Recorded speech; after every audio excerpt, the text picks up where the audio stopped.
নবী গো, ও নবীজি, ইয়া রাসূলুল্লাহি, আমরা তো হায়াত কম, আমাদের নেকি কম। নবী গো, হুজুর, এখন আমরা যদি কি মেহশরের মাঠে উপনীত হই, তাহলে আমাদের উপায় কি হবে? আগের জমানার উম্মতেরা অনেক হায়াত পাইতো, অনেক নেকি করত। এখনকার জমানার উম্মতের আমরা হায়াত কম পাই, নেকি কম হয়। আগের জমানার উম্মতের পিছনে পড়ে যাব। আল্লাহর নবী খুব চিন্তায় পেরেশানির মধ্যে পড়ে গেলেন। কথা তো সত্য, কপালে ভাঁজ পড়ে গেল, চিন্তা এসে গেল। নবীজি খুব চিন্তায় মগ্ন হয়ে গেলেন। আসলে কথা তো সত্য, আমাদের হায়াত কম হবে, আমার উম্মতের নেকি কম হবে।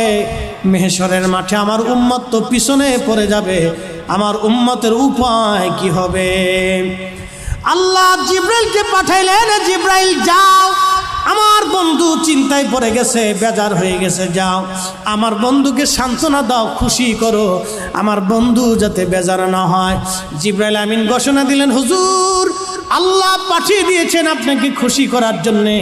আল্লাহ নাজিল করেছেন, তার জবানের ভাষায় আল্লাহ বলে দিয়েছেন, ইন্না আনজালনাহু ফি লাইলাতিল কদর ওয়ামা আদরাকা মা লাইলাতুল কদরি খায়রুম মিন আলফি শাহর।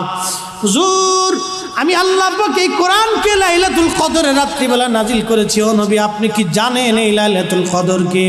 এই লাইলাতুল কদর হলো 1000 মাসের চাইতে দামি।